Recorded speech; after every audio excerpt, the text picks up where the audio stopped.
என்ன இருந்தாலும் திட்டம் போட்டு செயல்படுத்தப்படுகிற ஒரு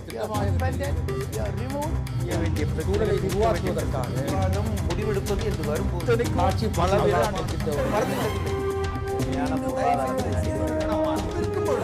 எதிர்த்து பேசிட்டு வணக்கம். நேர்பட பேஸ் நிகழ்ச்சிக்கு உங்களை அன்போடு வரவேற்கிறோம். தமிழ்நாடு இப்போது இருக்கக்கூடிய நிலையில் கூட்டணி தேவை என்பதையும் அந்த கூட்டணியின் வெற்றி மட்டுமே தமிழ்நாட்டை காப்பாற்றும் என்பதையும் நான் எடுத்து கூற விரும்புகிறேன் என்று திமுக தலைவர் கருணாநிதி தேமுதிக தலைவர் திரு விஜயகாந்த் அவர்களை சந்தித்ததற்கு பிறகு சொல்லியிருக்கக்கூடிய கருத்து அரசியல் அரங்கில் மிக முக்கியமாக உன்னிப்பாக கவனிக்கப்படுகிறது. தமிழ்நாடு அப்படி என்ன மோசமான ஒரு நிலையில் இருக்கிறது, இந்த கூட்டணி அமைந்துதான் தமிழ்நாட்டை காப்பாற்ற வேண்டும் என்று அவர் சொல்வது திமுகவின் பலவீனத்தை காட்டுகிறதா அல்லது அதிமுக ஆட்சியை வீழ்த்துவதற்கு பெரிய கூட்டணி ஒன்று அவசியம் என்ற அரசியல் கணக்கை காட்டுகிறதா? புதிய கூட்டணி ஒன்று உருவாவதற்கான அச்சாரம் இதன் மூலம் வெளிப்பட்டிருக்கிறதா என்கிற கேள்விகள் எழுகின்றன. இது தொடர்பாக நாம் விவாதிக்கலாம். நம்மோடு அஇஅதிமுகவின் திரு ஆவடிக்குமார், திமுகவின் வழக்கறிஞர் திரு பரந்தாமன், பத்திரிகையாளர் விமர்சகர் திரு ஆழி செந்தில்நாதன் ஆகியோர். வணக்கம்.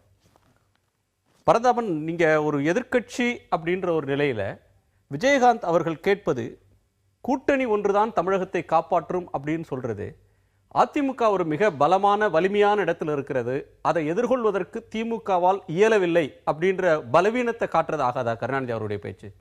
நிச்சயமா கிடையாது.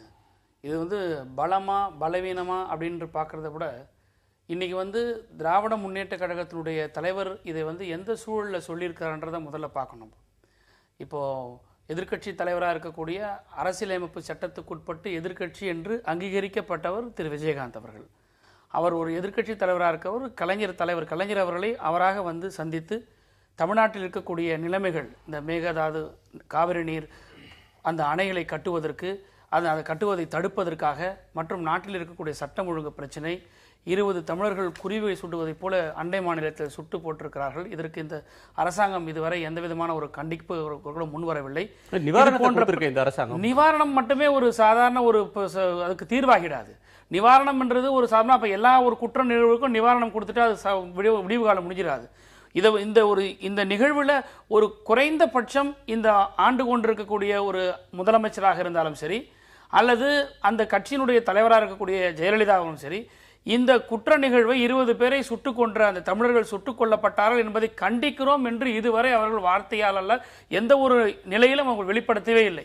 நியாயமான விசாரணை வேண்டும், இவற்றுக்கு உண்மை நிலைமை கொண்டு கண்டறிய வேண்டும் அப்படின்னு ஒரு மென்மையான ஒரு மயிலிறகு போக்கு தான் இவங்க பாக்குறாங்க. இன்னொரு மாநிலத்தில் நடத்த ஒரு குற்றத்துக்கு இங்க ஆட்சியில் இருக்கிற ஒரு கட்சி எதிர்க்கட்சியை போல பேச முடியுமா? ஒரு பொறுப்புணர்ச்சியோட பேச வேண்டிய கட்டாயம் அந்த ஆட்சிக்கு இருக்குல்ல? நிச்சயமா இருக்கு.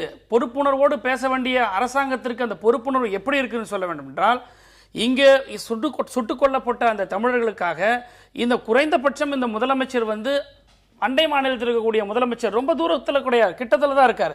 போய் அவரை பார்த்து சந்திச்சு இந்த நிகழ்வுகள் எப்படி நடக்குது, இந்த இன்வெஸ்டிகேஷன் எந்த மேனரில் போதுங்கிறதெல்லாம் அவர் பார்க்கணும். ஒன்றும் இல்லை சார், இன்னைக்கு ஆந்திர உயர்நீதிமன்றம் சொல்லியிருக்கு, இந்த வழக்கு சம்பந்தமாக ஆந்திர உயர்நீதிமன்றம் இந்த விசாரணை நடத்தி கொண்டிருக்கக்கூடிய நீதிபதிகள் என்ன சொல்லியிருக்காங்கன்னா, நாங்களே ப்ராசிக்யூட்டர் அப்பாயின்ட் பண்ணோட நிலைமை ஏற்படுத்திடாதீங்க, நீங்க அந்த போக்கு அந்த மாதிரி போய்கிட்டு இருக்கு அப்படின்னு. இப்ப பவானி சிங்குக்கு எப்படி ஒரு குட்டு விழுந்ததோ உச்சநீதிமன்றத்தால், பவானி சிங் நியமனம் எப்படி தப்பு சட்டத்துக்கு புறம்பானது என்று ஒரு குட்டு விழப்பட்டது. வேற ஒரு சப்ஜெக்ட், இல்ல அது வேற ஒரு பிரச்சனை. நீங்க தமிழ்நாடு இந்த சப்ஜெக்ட் வாங்க. இப்போது தமிழ்நாடு இருக்கக்கூடிய நிலையில் கூட்டணி தேவை அப்படின்ற ஒண்ணு சொல்றீங்களே, அந்த கூட்டணியோட வெற்றி ஒண்ணுதான் தமிழ்நாட்டை காப்பாத்தும் அப்படின்னு சொல்றதுன்னா, தமிழ்நாட்டை என்ன காப்பாற்ற முடியாத ஒரு நிலைமைக்கு போயிட்டது மாதிரியும், விஜயகாந்த் உட்பட்ட மற்ற கட்சிகள்லாம் கூட்டு சேர்ந்தாதான் தமிழ்நாட்டை காப்பாற்ற முடியும் அப்படின்னு சொல்றது தமிழ்நாட்டை காப்பாத்திக்கிறதுக்கா இல்ல திமுகவை காப்பாத்துறது? திமுகவை காப்பாத்தினாதான் சார் தமிழ்நாடு காப்பாற்றப்படும்.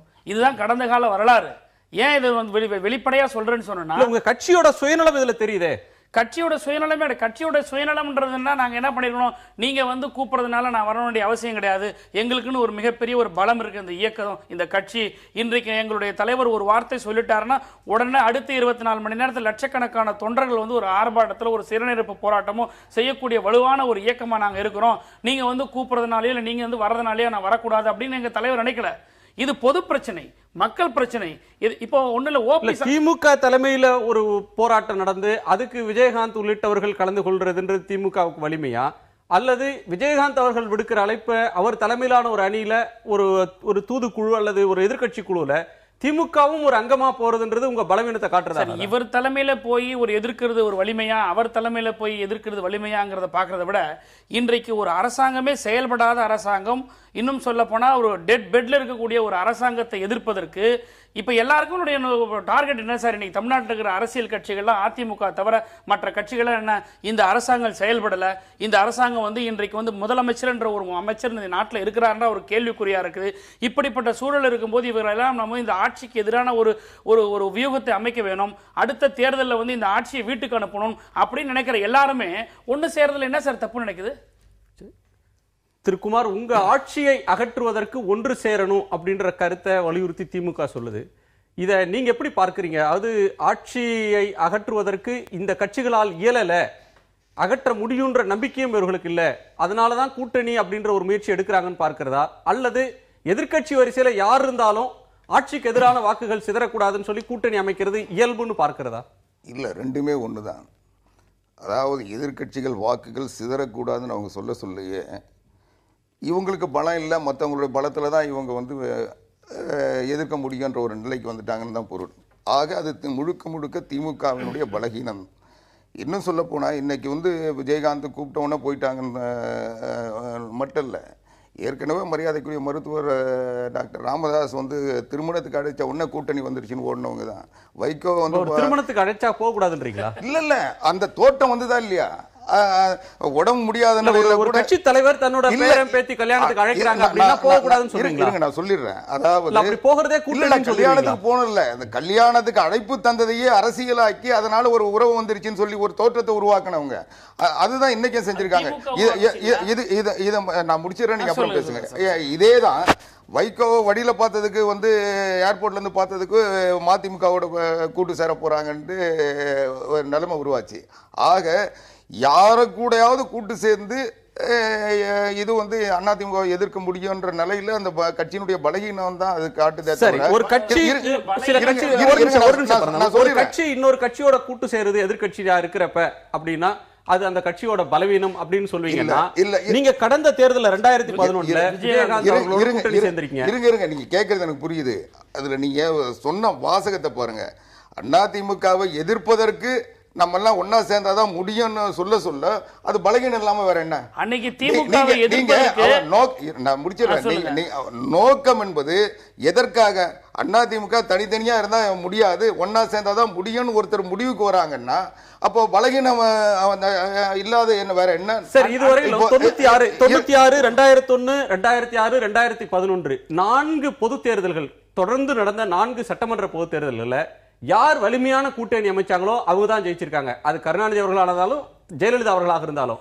எதிர்க்கட்சியா இருக்கும் போது வலிமையான கூட்டணியை காத்திருந்து அமைக்கிறதுன்றது ஒரு இயல்பான ஒன்று ஆட்சி மாற்றத்துக்கு. அப்போ ஜெயலலிதா அவர்கள் தலைமையில பெரிய வலுவான கூட்டணி அமைஞ்சதெல்லாம், அதற்காக காத்திருந்ததெல்லாம் அந்த கட்சியோட பலவீனம்னு சொல்ல முடியுமா? இல்ல, நிச்சயமா 67 தமிழ்நாட்டு அரசியல்ல கூட்டணிகள் தான் தொடர்ந்து வந்திருக்கு. அது வெற்றி பெற்ற சூழ்நிலையில் இருந்தாலும் வெற்றி வாய்ப்பு இழந்த நேரங்கள்லையும் கூட்டணிகள் தான் தோல்வியும் வெற்றியும் பெற்றிருக்குது.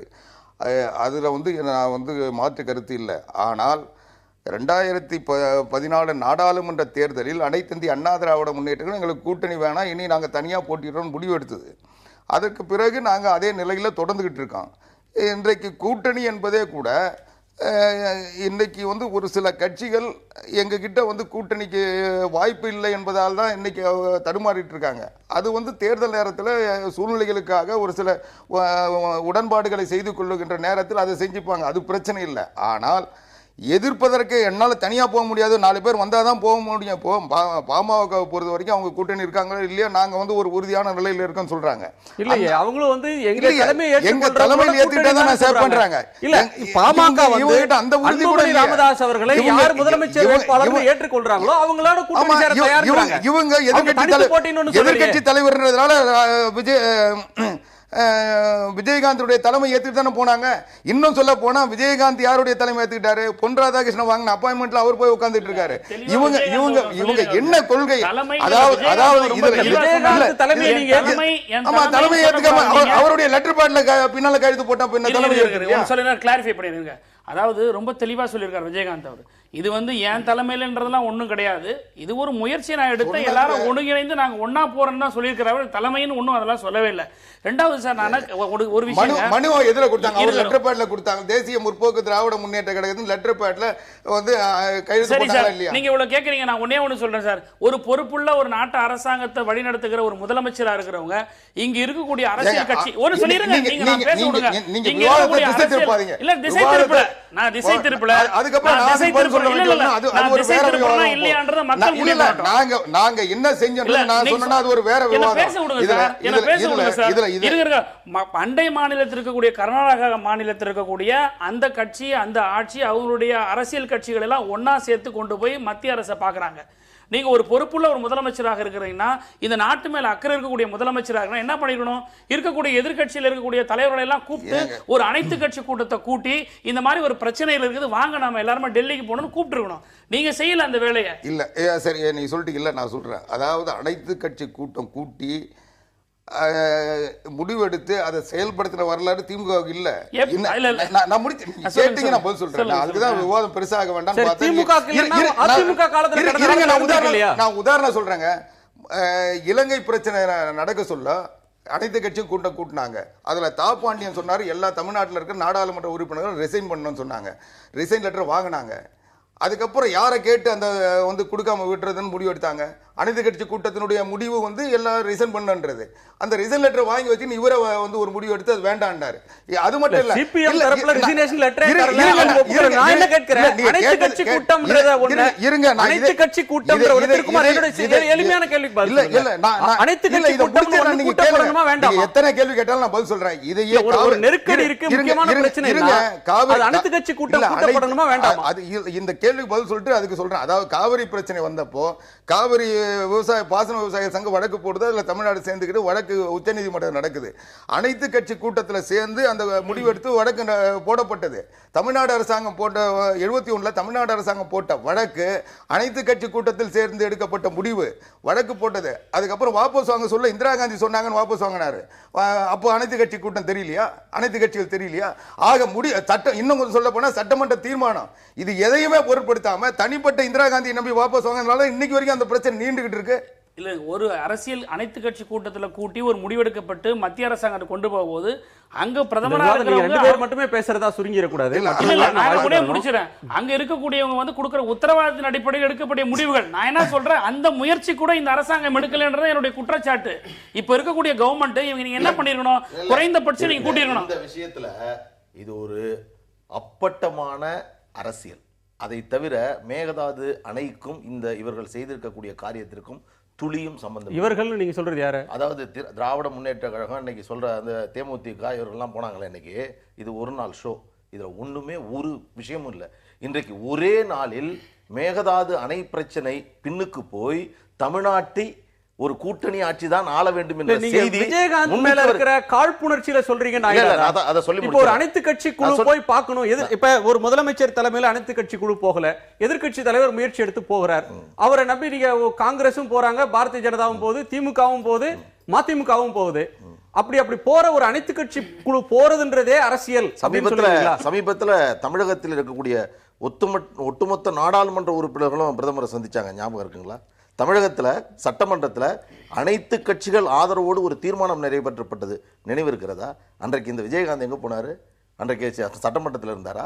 அந்த தீர்மானத்தில் கையெழுத்திட்டாரா? ஏதோ இரவோடு இரவாக இவருக்கு ஒரு சிந்தனை. 5 கட்சிகளை சேர்ந்தவங்க தான் எம்பி இருக்காங்க. நான் இந்த விஷயத்தை சொல்றேங்க. இந்த மேகதாது அணைக்காக விஜயகாந்த் தலைமையில் திமுகவிலிருந்து நான் கேட்கிறேன், அன்புமணி அவர்கள் நாடாளுமன்ற தேர்தலில் தர்மபுரியில வெற்றி பெற்று எம்பியாக இல்லாம ஒரு சூழல் இருந்து அப்ப எம்பிக்கள் கொண்ட குழு அனைத்து கட்சி எம்பிக்கள் குழு கூடுது அப்படின்னு சொன்னா உங்க கட்சிக்கு பிரதிநிதித்துவம் இல்லாத ஒரு குழுவை தமிழ்நாட்டு மக்களுடைய ஒட்டுமொத்த உணர்வை பிரதிபலிக்கக்கூடிய ஒரு குழுன்னு சொல்லி நீங்க ஏத்திருப்பீங்களா? அதாவதுங்க, இந்த செய்திருக்கக்கூடிய செயல் அவர் நடத்திய விதம் எல்லாமே முழுக்க முழுக்க ஒரு அரசியல். இதுல ஒண்ணுமே உணர்வுபூர்வமாக அந்த காரியத்தை செய்யக்கூடிய பணி இது இல்லை.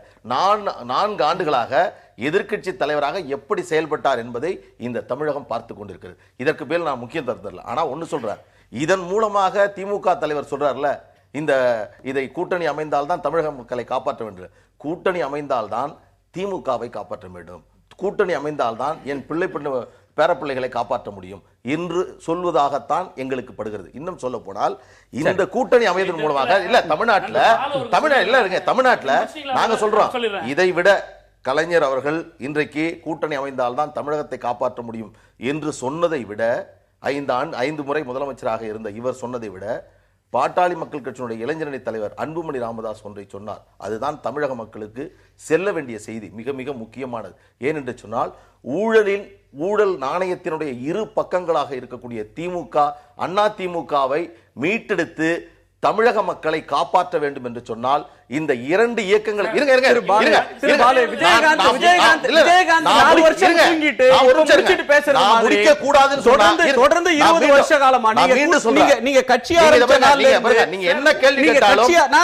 பழைய செய்தியோடு தான் தொடர்வேன். போலாம்.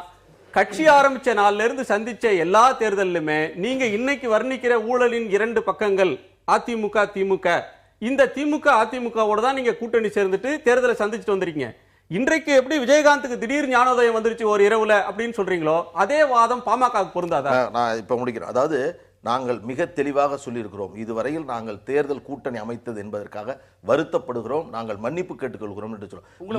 மீண்டும் ஒரு நிமிஷம் இருங்க, ஒரு தயவு செய்து சொல்றேன், நீங்க தயவு செய்து அப்படி பேசுங்க. இல்ல நீங்க ஒரு நிமிஷம் நான் சொல்லி முடிச்சிடறேன். பரந்தாமன் தயவு செய்து ஒரு விவாதம் நடக்கிற போது அதுக்கு பிறகு பேசுங்க. நான் சொல்றேன், இன்றைக்கு நாங்கள் சொல்லக்கூடிய செய்தி, நாங்கள் எடுத்திருக்கக்கூடிய முடிவு, அது எங்களுடைய நம்பிக்கையின் அடிப்படையில் நாங்கள் எடுக்கிறோம். இன்னொன்று, இந்த நேரத்தில் இந்த காலத்தில் இதை செய்யவில்லை என்று சொன்னால் வரலாற்று பிழையை நாங்கள் நிகழ்த்தி விடுவோம். ஏன்னு சொன்னா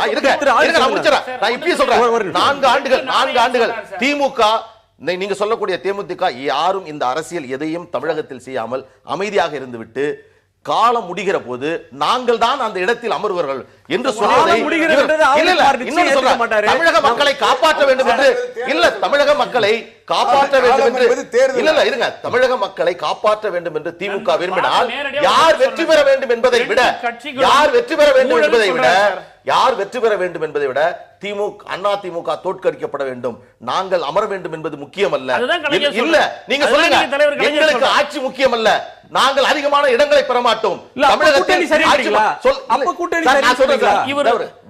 புலி வருது எல்லாரும் என் மேல படுத்துங்க என்று சொல்லக்கூடிய காரியங்களை திராவிட முன்னேற்ற கழகம் தொடர்ந்து செய்து கொண்டிருக்கிறது.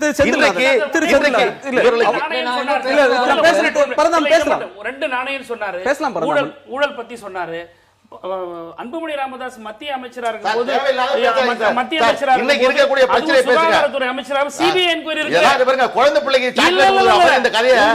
ஒரு முறையில சொல்லிக்கிட்டே இருக்கீங்க. மெடிக்கல் காலேஜ் ஒதுக்கீட்டுல நீங்க மட்டும் என்ன யோகியமா?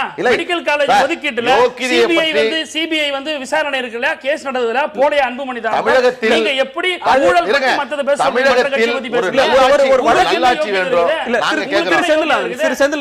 இது வந்து நீங்க கூட்டணி தான் தமிழ்நாட்டை காப்பாத்துன்னு கருணாநிதி அவர்கள் சொல்றது. வார்த்தையை அடக்கி பேசணும், இது மாதிரி பேச கூடாது. எனக்கு தெரியும், நான் சொல்றது ஒரு கட்சியை பத்தி சொல்றேன். இன்னைக்கு பாருங்க, இன்னைக்கு சொல்றேன் நீங்க என்ன பேசுறீங்களோ ஊழல் நான் சொல்றேன். இன்னைக்கு திமுகவை சொல்றேன், அண்ணா திமுகவை சொல்றேன்.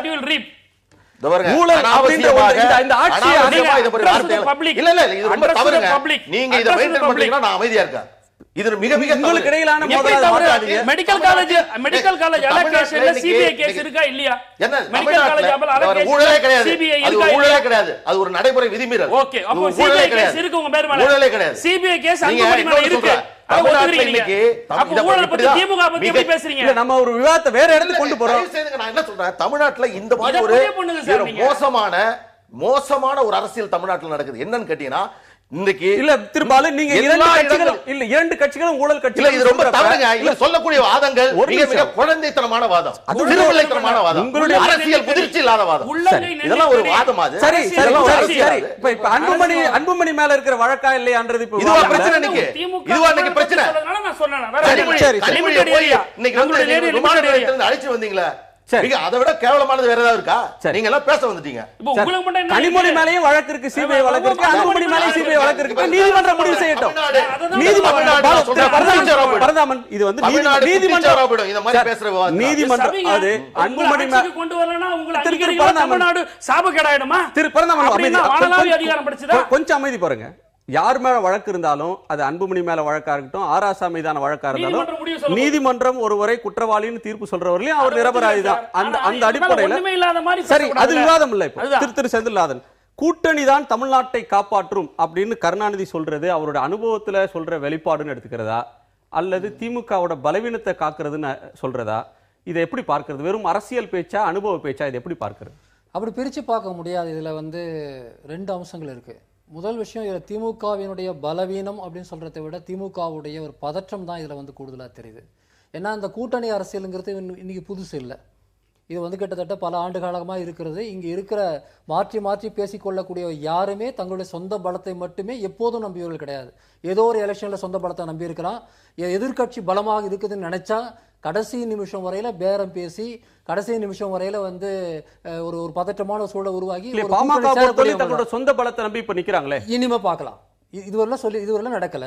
இப்போ உறுதியாக இருப்பதாக சொல்கிறார்கள். இனி நடந்தா சந்தோஷம், அது நம்ம பார்க்கும்.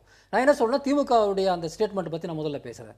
திமுகவினுடைய தலைவர் சொல்லக்கூடிய இந்த வார்த்தையில வந்து இருக்கக்கூடிய அந்த அவசரமும் பதற்றத்தை தான் நம்ம முக்கியமாக கவனத்தில் எடுத்துக்கணும். ஏன்னா நீங்கள் அனுபவ ரீதியான தலைவர் அப்படிங்கிறவர் வந்து தேர்தல் வந்து ரொம்ப தூரத்தில் இல்லை, இன்னும் ஒரு ஆண்டில் வரப்போகுது. ஆக இப்பொழுதுந்தே காயை நகர்த்த ஆரம்பிப்பாங்க. என்ன சூழல் இருக்குது? ஒரு சூழல், முன்னாள் முதல்வர் ஜெயலலிதாவுடைய வழக்கு, இப்போ இன்றைக்கி நடக்கக்கூடிய எல்லா விஷயங்களுமே கிட்டத்தட்ட அவருக்கு எதிராக இருக்கிற சூழலில் இந்த ஆட்சியின் மீதான மக்களுடைய நம்பிக்கைங்கிறது, அதாவது கடந்த நாடாளுமன்ற தேர்தலில் வந்து முழுக்க முழுக்க ஜெயலலிதா வேவாக இருந்த சூழல் மாறி அவங்க வந்து ஆட்சி விட்டு போய் ஓபிஎஸ் ஆட்சிக்கு வந்த பிறகு இங்கே நிர்வாகம் சரியில்லை, பல்வேறு விஷயங்கள், அது நான் தனியாக டிஸ்கஷன் தான், குறிப்பாக சொல்கிறேன். அதனால இங்கே அரசாட்சியே நடக்கலை அப்படிங்கிற மாதிரியான பிரச்சனை, இந்த 20 தமிழர்கள் பிரச்சனையில் இந்த அரசாங்கம் நடந்துக்கிட்ட முறையெல்லாம் வந்து பார்க்கும்போது அந்த நிர்வாக குலைவு அப்படிங்கிறது வந்து திமுகவுக்கு தனக்கு சாதகமாக மாற்றிக்கொள்ள வேண்டிய தேவை அவங்களுக்கு இருக்கும். எப்பவுமே ஒரு ஆளுங்கட்சியுடைய பலவீனத்தை எதிர்க்கட்சிகள் வந்து தங்களுக்கு சாதகமாக பயன்படுத்த முயற்சிக்கிறது தப்புன்னு சொல்ல வரல, நான் அதான் சொல்ல வரேன். வரும். அப்படி வரும்போது இப்போ திமுகவுக்கு உடனடியாக அடுத்து என்னன்னா தன்னுடைய சொந்த பலத்தை மட்டும் நம்பக்கூடிய ஒரு நிலையில வந்து இப்போ மட்டும் இல்லை, எனக்கு தெரிஞ்சு கடந்த 15 ஆண்டு காலமாகவே கூட்டணி அப்படிங்கிறது திமுக வியூகத்தில் ரொம்ப முக்கியமான பங்கு வகிக்குது. எந்த சமயத்திலையும் எனக்கு யாரும் வேணாம், நாங்களே நின்று ஜெயிப்போன்ற ஒரு வார்த்தையை அல்லது அந்த மாதிரியான ஒரு பாடி லாங்குவேஜை வந்து கருணாநிதி வெளிப்படுத்ததே கிடையாது.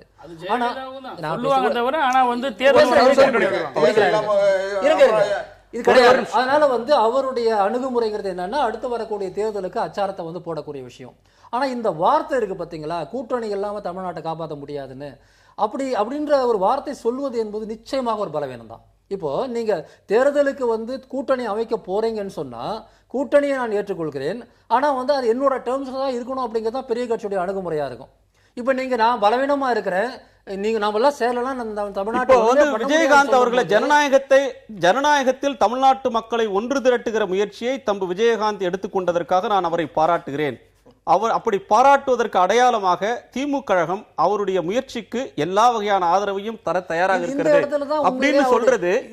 அப்படின்னு சொல்ற இது வந்து அவருடைய டேர்ம்ஸ், விஜயகாந்துடைய டேர்ம்ஸ் அண்ட் கண்டிஷன்ஸ்க்குள்ள டிஎம்கே போயிடுச்சு, ஈல்ட் ஆயிடுச்சு அப்படின்னு எனக்கு அந்த ஒரு டெண்டன்சி நான் பார்க்க முடியும். முதல் விஷயம், இவருடைய அரசியல் அனுபவத்தை வச்சு பார்க்கும்போது திமுகவையும் அதிமுகவையும் எதிர்த்து திராவிட கட்சிகளுக்கு மாற்றுன்னு விஜயகாந்த் சொல்லும் போது அவருக்கு வந்த வாக்குகள்ங்கிறது திராவிட கட்சிகளுக்கு எதிரான வாக்குகள் பொதுவா.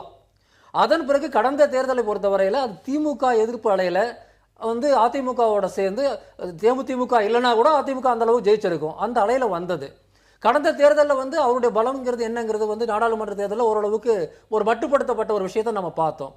அப்படி இருக்கும்போது தேமுதிக சேர்ந்தாதான் இது பண்ண முடியும்ன்ற ஒரு அதீதமான ஒரு கற்பனை அல்லது வந்து கணக்கீடு இருக்கு. உங்களுடைய கணிப்பு வந்து கூட்டணி அவசியம், ஆனா அந்த பலத்தை ஒரு பெரிய சக்தியை வந்து தேமுதிக தந்துராது, நிச்சயமாக தராது. ஏன்னா அதான் சொல்றேன், தேமுதிகவுடைய சரி இந்த இடத்துல இல்ல, இது வந்து முரசொலியில அவருடைய பதிலாக வந்திருக்கிறதுல இப்போது தமிழ்நாடு உள்ள நிலையில் கூட்டணி தேவை என்பதையும் அந்த கூட்டணியின் வெற்றி ஒன்றுதான் தமிழ்நாட்டை காப்பாற்றும்னு சொல்றது தேமுதிக கூட்டணியை தான் சொல்றாருன்னு சொல்ல முடியுமா? ஒரு நாள் முந்தா நாள் நேற்று வந்து முந்தா நாள் வந்து பார்க்குறாரு. பார்த்தது வந்து நீங்க நண்பர்களே சொன்னது போல ஒரு அவசரத்துக்கு வந்து ஏதோ ஒன்று செஞ்சுட்டு போகலாம் அப்படின்னு டெல்லிக்கு போன ஒரு விஷயம்தான் இது. இந்த நகர்வு என்ன, இதை எப்படி நகர்த்துதுங்கிற மாதிரியான எந்த விதமான அலசலும் இல்லாம அவருடைய உள் ஆசையை அப்படியே வெளிப்படுத்துற மாதிரி அந்த பேட்டி வந்திருக்கு. கூட்டணிகள்லாம் எதுவும் பண்ண முடியாது. நேற்று தான் விஜயகாந்த் வந்து போனாரு. அப்ப என்ன முடிவு எடுப்பீங்க? ரொம்ப வெளிப்படையான ஒரு லாஜிக். விஜயகாந்த் இருந்தா தான் நம்ம சர்வே ஆக முடியும். விஜயகாந்த் இல்லைன்னா கூட்டணி கிடையாது.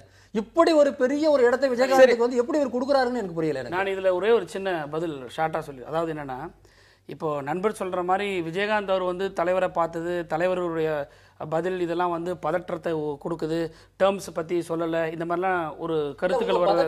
இல்ல ஒன்னே ஒன்று சொல்லிக்கிறேன். இதுல வந்து தேர்தலுக்காக கூட்டணி அமைப்பதற்காக தலைவர் கலைஞர் போய் யார் இடத்துலயும் போய் நம்ம போய் கூட்டணி வச்சுக்கலாம் பேசலாம் அப்படின்ற சொல்லி சப்ஜெக்ட் வரல. கடந்த ஒரே ஒன்று சொல்லிடுறேன் சார், தேர்தல் இருக்கு சார், இன்னைக்கு சூழ்நிலை பேசுறேன் சார். நான் இப்போ கொஞ்சம் தயவுசெய்து ப்ளீஸ் இல்ல சொல்லிடுங்க. தேர்தல் போது கூட்டணி கட்சிகள்கிட்ட பேசுறது கொள்றது வேற. ஆனா இப்போ இந்த பிரச்சனைக்காக விஜயகாந்த் அவர் வந்து தலைவரை வந்து அணுகினாரு. அதே போல மற்ற அரசியல் கட்சி தலைவர்களை அவர் அணுகியிருக்கிறாரு. ஸோ இந்த மாதிரி ஒரு பொது பிரச்சனைக்காக ஒரு எதிர்கட்சி தலைவர் வந்து மற்ற கட்சி தலைவர்களை வந்து சந்திப்பது ஒரு நல்ல ஒரு சைனை மறுக்கவே இல்லை கொடுக்குது. கேள்வி பத்திரிகையாளர் கேட்கிற கேள்விக்கு ஒரு பதில் சொல்றாரு. இன்றைய சூழ்நிலைக்கு வந்து ஒரு கூட்டணி ஒரு கட்சிகள் எல்லாம் ஒன்று சேர்ந்தா ஒரு எதிர்கட்சியை வந்து வீழ்த்துவதற்கு ஒரு சரியா இருக்கு. ஒரு இடைவேளைக்கு பிறகு பேசலாம். ஒரு இடைவேளைக்கு பிறகு பேசலாம். கூட்டணி பேசுறீங்க, கூட்டணி நேரம் இல்ல. ஒரு இடைவேளைக்கு பிறகு சொல்ல முடியாது. ஒரு இடைவேளைக்கு பிறகு பேசலாம். அதாவது திமுக தலைமையில் ஒரு அணி, அதிமுக தலைமையில் ஒரு அணி, பாஜக தனது தலைமையில் ஒரு அணி, பாட்டாளி மக்கள் கட்சி தன்னோட தலைமையில் ஒரு அணி அப்படின்னு சொல்லி பல்வேறு கட்சிகள் சொல்றாங்க. சீமான் கூட தன்னுடைய தலைமையில தனியா போட்டியிடுறோம்னு சொல்லி சொல்றாரு. பல்வேறு விதமான அணிகள் அமைகிற இந்த காலகட்டத்தில் எந்த கூட்டணி அப்படின்ற ஒன்று மக்கள் செல்வாக்கை பெறக்கூடியதாக இருக்கும் அப்படின்றத பற்றி நம்ம விவாதிக்கலாம். திரு ஆவடிக்குமார், திமுக, பாரதிய ஜனதா கட்சி, பாட்டாளி மக்கள் கட்சி, நாம் தமிழர் கட்சி, இந்த மாதிரி கட்சிகள் எல்லாமே வந்து தங்கள் தலைமையில் ஒரு அணி, எல்லா தொகுதியிலையும் நாங்கள் போட்டு எங்கள் தலைமையில் அணி, அப்படி அந்த அணி வெற்றி பெற்றாதான் தமிழ்நாட்டை காப்பாற்ற முடியும்னு சொல்கிறாங்க. அதிமுகவும் தனி ஒரு அணி அமைச்சு போட்டியிட போகுது. இதில் தமிழ்நாட்டை காப்பாற்றுறது அப்படின்ற ஒன்று அதிமுக அரசின் மீதான புகாரா எடுத்துக்கிறதா அல்ல தமிழ்நாட்டை காப்பாற்றுறோம்னு இவங்க சொல்றதோட பொருள் என்ன? இல்லை, தமிழ்நாட்டை யாரும் காப்பாற்ற தேவையில்லை. தமிழ்நாடு எப்பவுமே பாதுகாப்பாக தான் இருக்கு. தமிழகத்தை காப்பாற்றணும் இல்லை இல்லை, அது ஏன்னா இவங்க ஆட்சியில் இருந்தாங்க, அதனால அந்த சூழ்நிலையில் சொல்ல முடியும். வேற வாய்ப்பு இருந்ததுன்னா அவங்களுக்கு அந்த பேர் வந்துருங்க. யாருக்கும் வாய்ப்பு இல்லாதவங்க அதை வந்து சொல்லிக்கலாம். நாங்கள் வந்து இருந்தால் வந்து பொன் விளையும் பூமியை மாற்றிடுவோன்ட்டு. பூமியாக தான் இருக்கும், அது பொண்ணு விளையாதுன்றது வந்து எல்லாருக்கும் தெரியும். அதனால் அதாவது நீங்கள் கேட்ட கேள்விக்கு நீங்கள் கேட்க சொன்னீங்க. அதிமுகவை பொறுத்த வரைக்கும் நாங்கள் வந்து கூட்டணிக்காக இதுவரைக்கும் எந்த முயற்சியும் செய்யலை. எங்களுடைய இதுவரைக்கும் இருக்கிற நிலைப்பாடு, நாங்கள் வந்து கூட்டணியை எதிர்பார்த்து எங்கள் அரசியலை நடத்த போகிறதில்ல. எங்களுடைய தலைமைக்கும் எங்களுடைய கட்சிக்கும் மக்களிடத்தில் நம்பிக்கையை ஏற்படுத்த முடியும், வாக்களை பெற முடியும் என்ற உறுதியில் தொடர்ந்து இருக்கிறோம். அதே சமயம் ஒரு சில கட்சிகளை அனுசரித்து எங்களுக்காக உதவுகின்ற கட்சிகள் அல்லது தேவைப்படுகின்ற கட்சிகளுக்கு சில தொகுதி உடன்பாடுகளை செய்ய வேண்டிய நேரத்தில் செய்வோம். அதில் வந்து மாற்று கருத்து இல்லை. ஏன்னா அரசியல் என்பது இன்னும் சொல்ல போனால் தேர்தல் என்பது அது ஒரு வியூகம் தான். அந்த வியூகத்தில் எதிரிகள் எப்படிப்பட்ட வியூகங்களை வகுக்கிறாங்களோ அதுக்கு இணையான வியூகத்தை நாங்கள் நிச்சயமாக வகுப்போம். அதில் வந்து மாற்று கருத்து எனக்கு இல்லை. ஆனால் நீங்கள் சொன்னது எல்லாமே இப்போ எல்லாம் சொன்னீங்க. அதில் வந்து திமுக தலைமையில் இவங்க தலைமைன்னு ஒரு 5-6 பேரை சொன்னீங்க. இன்னும் இது சொன்ன நமக்கு இது பார்வையில் உங்களுக்கு பார்வையில் வராத நிறைய முதலமைச்சர்கள் கூட நாட்டில் இருக்கிறாங்க, அது வேற. ஆக இந்த எல்லாமே இவர்களுடைய தலைமையில் சொல்லையே அப்போ இவங்க தனிப்பட்ட முறையில் அதற்கான முயற்சியில் வெற்றி பெற முடியாது. அப்போ இவங்க தலைமையில் சொல்ல இவங்களுடைய பதவி ஆசையை தான், இவங்களுடைய விருப்பத்தை தான் அது வெளிப்படுத்துதே ஒழிய இவங்க தகுதி அடிப்படையில் அல்லது மக்களுடைய நம்பிக்கையில் அந்த இடத்துக்கு வர முடியுன்ற நிலை இல்லைன்றதை காட்டுது.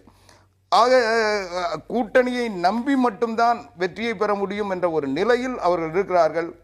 இன்னும் சொல்ல போனால் கூட்டணியை தான் மக்கள் ஏற்றுக்கொள்வார்கள், தன்னுடைய தனிப்பட்ட தலைமையை ஏற்றுக்கொள்ள மாட்டார்கள். தன்னுடைய பலகீனங்களை மறைப்பதற்காக பல பேருடைய செல்வாக்கை பயன்படுத்தி அந்த இடத்தை பிடிக்க முடியும் என்ற ஒரு முயற்சி, அது முயற்சி வந்து நியாயமாக கூட இருக்கலாம். அதான் பொதுவாக ஒரு ஆளும் கட்சி இருக்கிறப்ப அதற்கு எதிரான வாக்குகள் வந்து சிதறக்கூடாது, அப்படி சிதறினா மீண்டும் ஆளுங்கட்சிக்கு சாதகமாக போயிடும் அப்படின்னு எதிர்கட்சிகள் நீங்களும் எதிர்க்கட்சியா இருந்த ஒரு கட்சி தான். அப்படி எதிர்க்கட்சிகள் நினைக்கிறது தப்பா?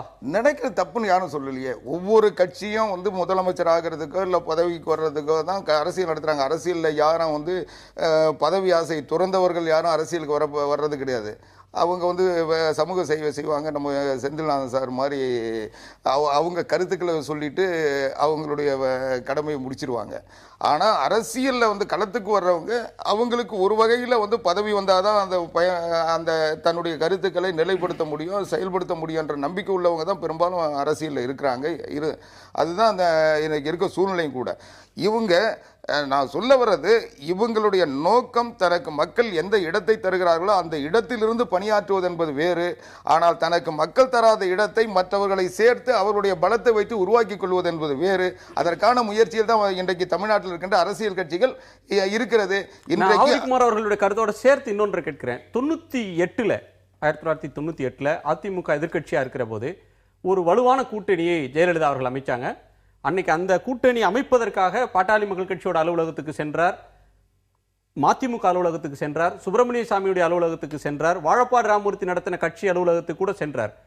அப்போ அப்படி ஒரு நிலைமை இருந்தது. ஆனால் இன்றைக்கு அதிமுக வந்து வீழ்த்த முடியாத ஒரு சக்தியாக இன்னைக்கு மாறிடுச்சு. அதனால எதிர்க்கட்சியா இருக்கக்கூடியவங்க கூட்டணி வேணும் கூட்டணி வேணும்னு சொல்லி பேசுற ஒண்ணு அந்த குரலை கேட்க முடியுது. அப்ப இன்றளவும் அதிமுக வந்து இன்றைய சூழல்ல எதிர்க்க முடியாத ஒரு கட்சியாக, பலமான கட்சியாக இருக்குதுன்னு தானே பொருள். நீங்க எல்லாம் கூட்டணின்னு பேசுறது இல்ல. அது வந்து அது அவங்களுடைய நம்பிக்கை.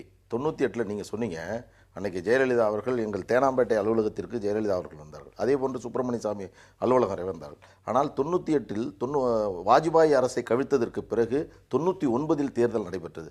அப்பொழுது 98 ஜெயலலிதாவோடு யாரெல்லாம் கூட்டணியில் இருந்தார்களோ அவர்களை அப்படியே இருந்த இடத்தில் திமுக போய் உட்கார்ந்தது.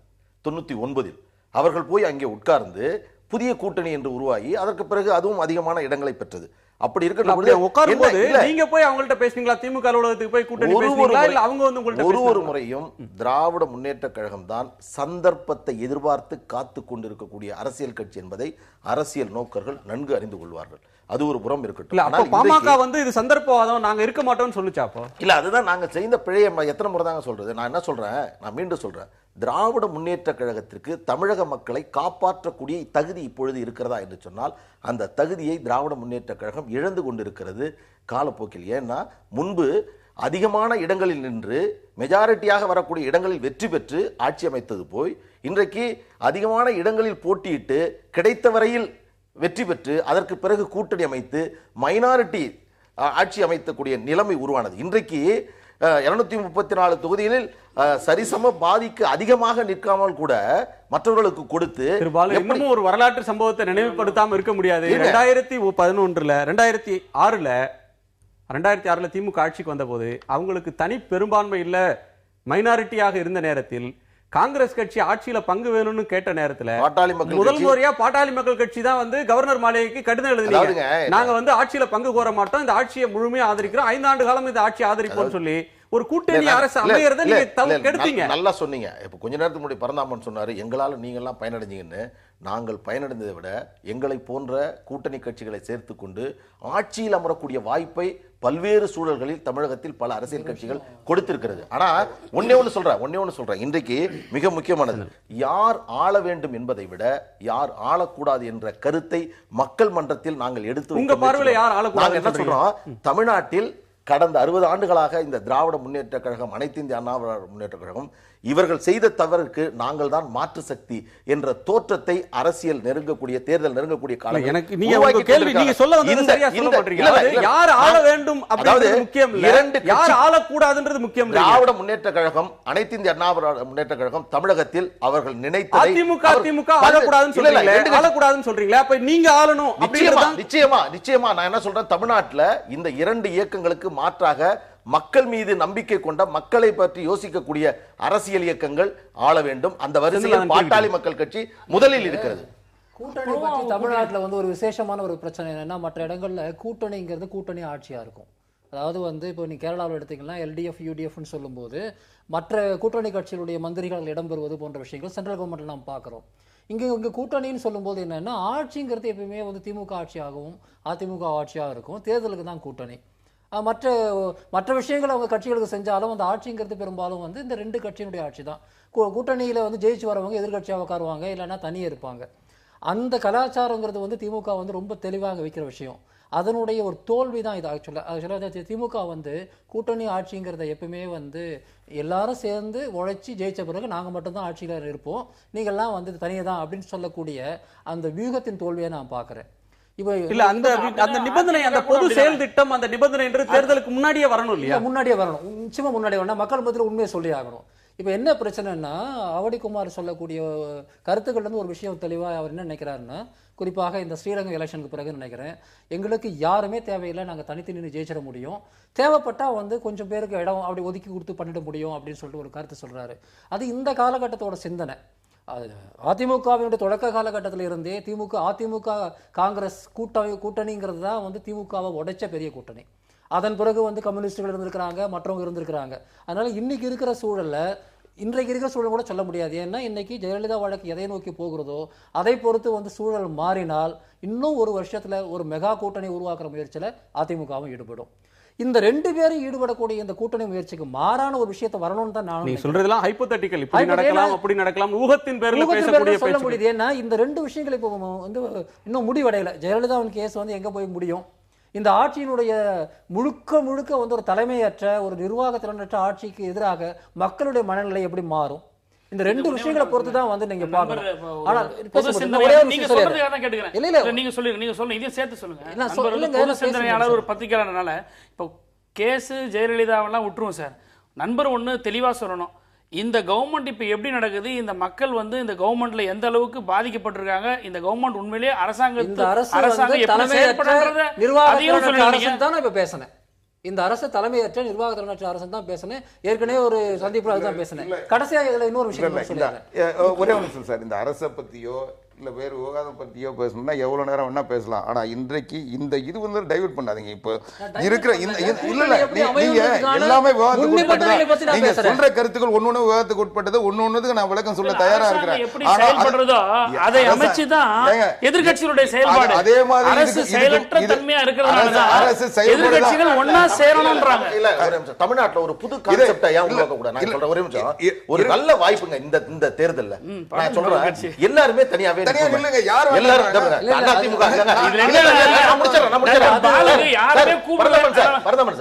உங்களுக்கும் சொல்றேன், எல்லாருக்கும் சொல்றேன், எல்லாருமே இன்னைக்கு புதுசா வந்து வாசன் கூட இயக்கம் ஆரம்பிச்சிருக்காரு, விஜயகாந்த் இருக்கிறாரு, பாஜக தமிழ்நாட்டை ஆட்சி பிடிப்புன்னு சொல்றாங்க, திமுக இருக்குது பெரிய கட்சின்றாங்க, அண்ணா திமுக நாங்க தான். தயவுசெய்து மன்னிக்கணும். 37 இடங்களை அனைத்து இந்திய அண்ணா திராவிட முன்னேற்ற கழகம் நாடாளுமன்ற தேர்தலில் பெற்றது. ஆனால் பிஎஸ்பி 2 இடங்களை மட்டும்தான் பெற்றது. ஆனால் வாங்கிய வாக்குகள் வித்தியாசம் இந்த அதிமுகவினுடைய வாக்கை விட அவர்கள் பெற்ற வாக்குகள் மிக மிக அதிகம். தமிழ்நாட்டில் ஒரு ப்ரொபோர்ஷனேட் ரெப்ரசன்டேஷன் என்று சொல்லக்கூடிய அந்த கான்செப்ட் இல்ல பார்த்தா திருபாலு தமிழ்நாட்டுல போன தேர்தல்ல வாங்குறத விட திமுக வாங்குன வாக்குகள் அதிகமா இருக்கு. இல்ல நான் அதுதான் விகிதாச்சார பிரதிநிதி சொல்றது வேற. மீண்டும் சொல்றேன். இல்ல பாலு இப்படி ஒரு முன்னிலை வரைக்கும் நல்ல விஷயம், நல்ல விஷயம். விகிதாச்சார பிரதிநிதி ஒரு நல்ல கான்செப்ட் உருவாக்கு. நல்ல கான்செப்ட். விகிதாச்சார பிரதிநிதி ஏற்றுக்கொள்ளக்கூடிய ஒன்றை விவாதிக்கிறோம். அதுக்கு அரசியல் சாசனத்தை மாற்றி இல்ல ஒரே ஒரு செய்தி அரபே வேணாம். அரசியல் தலைமை முடிவு செய்தாலே போறோம். நீங்க இருங்க. தனியாக ஒரே நிமிஷம். நீங்க சொன்னதுல இல்ல இருங்க. நீங்க சொன்னதுல உண்மை இல்ல. பார்லிமெண்ட்ல கூட 44.34% நாங்க வாங்கியிருக்கோம். அவங்க 23% தான். இன்னும் சொல்ல இல்லன்னு சொல்றீங்க. எது பிஎஸ்பி அண்ணா திமுக விட திமுக கூடுதலா அதோட அதிகமா ஓட்டு வாங்கின கட்சிக்கு எம்பி இல்ல. அந்த விகிதாச்சார பிரதிநிதித்துவத்தை நான் பேசுறேன். நான் என்ன சொன்னா, நான் முன்னாடி சொன்ன ஆர்குமெண்ட் என்னன்னா, கூட்டணி அப்படின்னு அமைச்சிட்டு ஆனா தனி கட்சி ஆட்சியாக இருக்குது இல்லையா, இதுக்கு மாறாக முன்னாடியே வந்து நாங்க ஆட்சியை கூட சேர்ந்துதான் அமைப்போம், உண்மையான கூட்டணி அமைப்போம் அப்படிங்கிற அரசியல். அந்த கருத்து தான் திரு பாலு சொல்றாரு. எல்லா கட்சியுமே தனித்து போட்டியிடட்டும். இல்ல தனித்து எல்லா கட்சியும் போட்டியிடுங்கிறது ஒரு கற்பனையான ஒரு விஷயம். நான் சொல்றேன் சாத்தியமா சாத்தியம் இல்ல. ஏன் சாத்தியம் இல்லைன்னா, சமூகத்துல பல்வேறு சமூக பிரிவுகள் இருக்கு. அதாவது இங்க யாரும் ஒரு தனி கட்சி, இனிமே ஒரு தனி கட்சி தனிப்பட்ட முறையில் நின்று எல்லாவற்றையும் சேர்த்து தமிழ்நாட்டின் ஒட்டுமொத்த பிரதிநிதித்துவத்தை கொடுத்துறது ரொம்ப கஷ்டம். அது இப்ப பாட்டாளி மக்கள் கட்சி என்ன முயற்சி பண்ணாலும் வட மாவட்டங்களில் இருக்கக்கூடிய அதே செல்வாக்கோட மேற்குலையோ தெற்குலையோ செய்ய முடியாது. அதனால தமிழ்நாட்டில் வந்து உண்மையான கூட்டணிங்கிறது வந்து எல்லா பகுதி மக்கள், எல்லா சமூக மக்கள் எல்லாம் சேர்ந்து தான் வைக்கணும். இன்னைக்கு அதிமுக அந்த இடத்துல இருக்குன்னு சொல்லலாம். அதான் எல்லா சொல்றேன். சமூக இருக்கு. பிரிவுலையும் எல்லா அதிமுக பிரிவுகள்லயும் 2014 ஓட்டு வாங்கியிருக்காங்க அந்த கட்சி. அதிமுக திமுக ரெண்டு பேருக்கும் அது இருக்கிறது. ஆனா என்னுடைய கருத்து வந்து அது வந்து கொஞ்சம் கொஞ்சமா குறைந்து வரக்கூடிய ஒரு விஷயமாக தான் இருக்க முடியும். திமுகவை பொறுத்தவரை ஏற்கனவே தொடங்கிருச்சு. சரி, இன்றைய விவாதத்துக்கு வரலாம். அதிமுகவுக்கு இனி தொடங்கும். அதிமுகவும் தனிப்பெரும் கட்சியாக தொடர்ந்து நீடிப்பதற்கான வாய்ப்புகள் குறைவாக. இன்றைய விவாதத்துக்கு பரந்தாமன், நேற்றைக்கு விஜயகாந்த் எடுத்த முயற்சியை நீங்க எப்படி பாக்குறீங்கன்னு கருணாநிதி அவர்கள்ட்ட கேட்கிறப்ப, ஜனநாயகத்தில் தமிழ்நாட்டு மக்களை ஒன்று திரட்டுகிற முயற்சியை தம்பி விஜயகாந்த் எடுத்துக்கொண்டதுக்காக அவரை பாராட்டுகிறேன்னு சொல்றாரு. இது ஒரு வாக்கிங் அண்ட் எக்ஸ்ட்ரா மைல் இல்லையா? அவரை ப்ளீஸ் பண்றதுக்காக தன்னுடைய தகுதி, தன்னுடைய அனுபவத்தை கடந்து ஒரு படி இறங்கி அவரை மகிழ்விக்கிறதுக்காக ஒரு படி மேல போய் சொல்றது மாதிரி ஆகாதா? அது இல்ல, அவருடைய அவசரம் இல்ல இல்ல இல்ல அவருடைய அனுபவம், அவருடைய அரசியல் அந்த ஞானம் தான். அது யார் வந்து சொல்றாங்கன்றது முக்கியம் இல்லை, எந்த நோக்கத்துக்காக வந்திருக்கிறாங்களோ அதை பாராட்டணும் அப்படிங்கிற ஒரு எண்ணம் தான் கலைஞர். அதுதான் கலைஞர். மாற்றான் தோட்டத்து மல்லிகைக்கு மனம் உண்டுன்னு சொல்றது வந்து எங்களுடைய இயக்கத்தினுடைய 4 ஆண்டு காலத்துல விஜயகாந்த் சட்டமன்றத்திலும் வெளியிலும் இந்த ஆட்சிக்கு எதிராக இந்த ஆட்சியின் குறைகளையும் ஒரு எதிர்க்கட்சி தலைவர் செய்ய வேண்டிய கடமையை செய்யலன்ற புகார் அவர் மேல இருக்கு. அப்படிப்பட்ட ஒருவர் ஜனநாயகத்துல வந்து தமிழ்நாட்டு மக்கள்லாம் இன்னைக்கு ஒன்று திரட்டுறாரு அப்படின்னு சொல்லி ஒரே நாள்ல எல்லா தலைவர்களையும் பார்க்கிற உடனே அதை மனம் வந்து பாராட்டுறதுல சுயநலம் இல்லைன்னு சொல்ல முடியும். சுயநலம் கிடையாது. 4 ஆண்டு காலம் நீங்க செய்யல, அதனால இப்ப ஏன் நீங்க வரீங்க, திரும்பி போங்க அப்படின்னு சொல்றது நியாயம் கிடையாது. இன்றைக்கு நீங்க வந்திருக்கீங்க, ஒரு முயற்சி எடுத்திருக்கீங்க, அது என்னுடைய வாழ்த்துக்கள், பாராட்டுக்கள். என்ன இது கலைஞரை மட்டுமே சந்திச்சுட்டு போயிருந்தாங்களா? நீங்க சொல்ற மாதிரி ஏதோ அரசியல் கூட்டணிக்காக இவங்க பண்ணியிருக்கிறாங்க, ஒரு செஞ்சிருக்காங்கன்னு சொல்லியிருக்கலாம். இன்றைக்கு எல்லா கட்சி தலைவர்களும் அவர் பார்த்திருக்கிறாரு. ஏன்னா அது பொது பிரச்சனையை கொண்டு வந்திருக்கிறாரு. இப்போ சட்டமன்றத்தில் எதையுமே எடுத்து பேச முடியலங்க. சட்டமன்றத்தில் ஒரு பிரச்சனைகளை எதிர்கட்சியா இருக்கக்கூடிய விஜயகாந்த் கட்சி எல்லா கட்சியும் அவர் பார்த்தாலும் பாட்டாளி மக்கள் கட்சி அவர் கருத்தை ஏற்கல, கம்யூனிஸ்ட் கட்சிகள் அவரோடு போக முடியாதுன்னுட்டாங்க. நான் எங்க ஏற்பாட்டில் தான் இது நடக்குது, எங்க ஏற்பாட்டின் அடிப்படையில் எங்க ஆலோசனையின் பேர்ல தான் விஜயகாந்த் இந்த முயற்சி எடுக்கிறாருன்னு பாஜக தலைவர் தமிழிசை சவுந்தரராஜன் சொன்ன உடனே மனிதநேய மக்கள் கட்சி அந்த முயற்சியிலிருந்து வர்றோம்னு சொன்னவங்க போகல, டாக்டர் கிருஷ்ணசாமியும் போகல. இப்போ திமுக வந்து போறது அப்படின்றது வந்து வலிந்து சென்று விஜயகாந்தை திருப்திப்படுத்த பார்க்கிறார். அவர் செய்யாத ஒன்றுக்கு, அவர் கடமை தவறுன ஒன்றுக்கு அவரை பாராட்டி சிறப்பு சேர்க்க பார்க்கிறாருன்னு ஆகாதா? இல்லங்க, ஒரு பொது பிரச்சனையை ஒருத்தரும் எப்படி கையாளுறாங்க, எப்படி எடுக்கிறாங்கன்றத நோக்கில் அந்த போக்குல தான் பார்க்க முடியும்.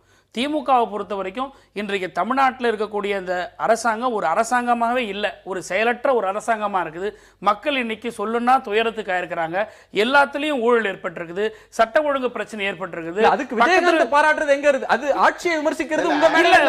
ஒரு கேட்கிற கேள்விக்கு கேள்வி ரொம்ப சரியா இருங்க சார், நான் பேசும்போது நீங்க குறுக்கிடாது, நீங்க பேசும்போது நான் சொல்லிடுறேன். கேட்கிற கேள்விக்கு, பத்திரிகையாளர் கேட்கிற கேள்விக்கு தலைவர் பதில் சொல்றாரு. இது மாதிரி வந்திருக்கிறத பத்தி நீங்க என்ன நினைக்கிறீங்க போது நான் பாராட்டுறேங்க.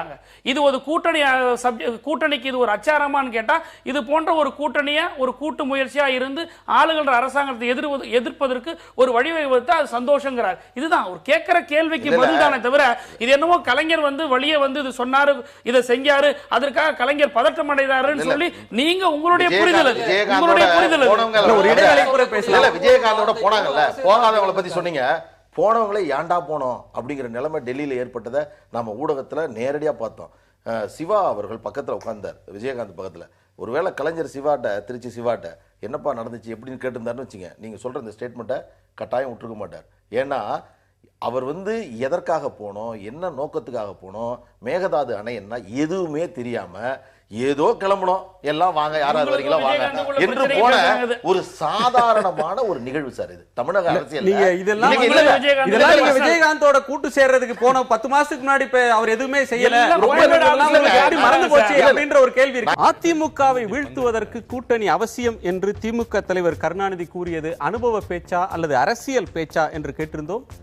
அனுபவ பேச்சு என்று 71% நேயர்களும், அரசியல் பேச்சு என 29% நேயர்களும் கருத்து தெரிவித்திருக்கிறார்கள். அந்த நேயர்களுக்கு நன்றி.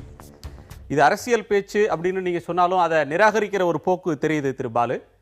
ஒரு அனுபவ பேச்சு அப்படின்னு பார்க்கிறது ஒரு பெருவாரியானவங்களுடைய பார்வையா இருக்கு.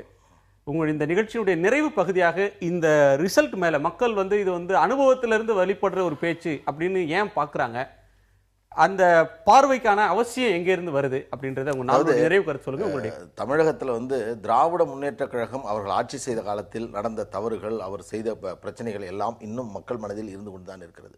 அனைத்து இந்திய அண்ணா திராவிட இப்போ ஊழல், ஜெயலலிதா அவர்கள் பதவி இழந்தது, இதையெல்லாம் காரணமாக வைத்துக்கொண்டு மீண்டும் அந்த இடத்தில் அமர வேண்டும் என்ற அவர்களுடைய பதவி ஆசையினுடைய வெளிப்பாடு தான் இன்றைக்கு சொல்லியிருக்கக்கூடிய இந்த தலைப்பு, இந்த விவாதம். இந்த அடிப்படையில் பார்க்கின்ற பொழுது அந்த இடத்தில் திமுக அமர்வதற்கான வாய்ப்புகளே இல்லை. ஒருவேளை தேமுதிகவோடு இவர்கள் கூட்டணி வைக்கிறார்கள் என்று சொன்னால், கடந்த காலங்களில் தேமுதிக கலைஞரை எந்த அளவுக்கு விமர்சனம் செய்தார்கள், என்ன வார்த்தைகளை பயன்படுத்தினார்கள், மீண்டும் ஒரு முறை பார்க்க வேண்டும். 10 வருஷத்துக்கு முன்னாடி நீங்களும் தேமுதிகவும் கூட்டணி சேர்ந்தப்ப தேமுதிகவை பாமக என்ன விமர்சனம் செஞ்சது, பாமகவை விஜயகாந்த் என்ன விமர்சனம் செஞ்சாருன்றதெல்லாம் மக்கள் பார்த்தாங்க. இல்ல, நான் வேற மாதிரி சொல்றேன். எப்படின்னா, விஜயகாந்த் விழித்துக் கொள்ள வேண்டும், அவர் வீழ்ச்சிக்கிறாரா இல்லையாங்கிறது அவரை பொறுத்த பிரச்சனை. ஆனா திமுக தமிழக மக்கள் இந்த நேரத்தில் மிக தெளிவாக ஒரு முடிவெடுக்கணும். என்னன்னா, இதை பாருங்க, இதற்கு ஒரு முற்றுப்புள்ளி வைத்தாக வேண்டும் என்று மக்கள் நினைக்கிறார்கள். அதற்கான ஒரு அரசியல் நோக்கத்தை நாங்கள் முன்னெடுக்கிறோம். மக்கள் எங்களை நோக்கி வருவார்கள் என்று விரும்புகிறோம். திமுக விழித்துக் கொண்டு உங்க கூட வரணும். எங்க கூட இல்லைங்க. நான் என்ன சொல்றேன், அதாவது நீங்க மீண்டும் மீண்டும் என்ன சொல்றீங்க, ரொம்ப நேரவா பாக்க. நான் சொல்றது என்னன்னா, திமுகவினுடைய சூழ்ச்சி வலையில் விழ போறார், விழுந்துட்டாரு, முடிஞ்சிருச்சு. திருமண படங்கள் வரைக்கும் கொடுத்து எல்லாம் முடிஞ்சிருச்சு. நான் சொல்றது என்னன்னா, இதன் மூலமாக திமுக வெற்றி பெறுமா என்று சொன்னால் அது ஒரு பகல் கனவு. நிச்சயமாக திமுக. அதாவது இது அனுபவ பேச்சுன்றதுதான் உண்மை.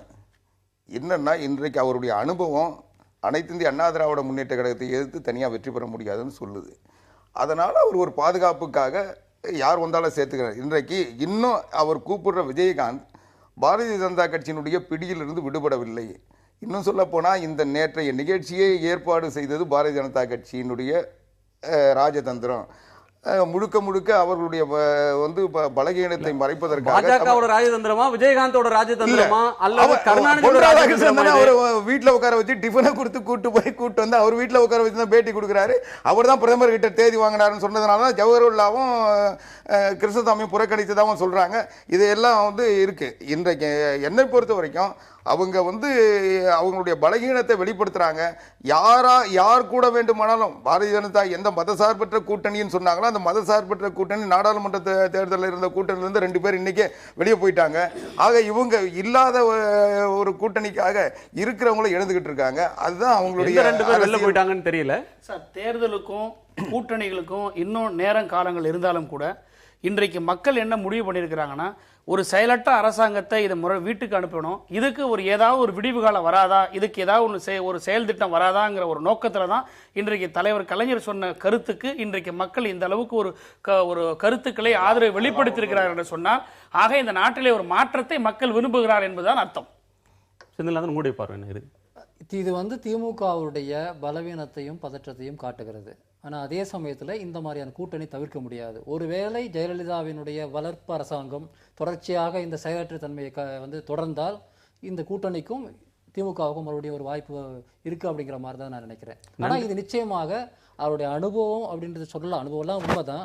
அதை விட முக்கியமாக அவருக்கு பதற்றத்தை காட்டுவதாக தான் நான் பார்க்குறேன். நன்றி. உங்கள் நால்வருடைய வருகைக்கும் கருத்து பயிருக்கும் மிக்க நன்றி. நேர்களை மீண்டும் சந்திப்போம். நன்றி, வணக்கம்.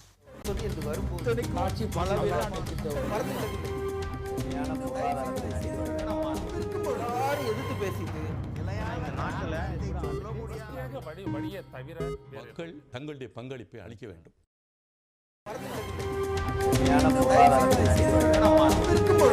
எதிர்த்து பேசிட்டு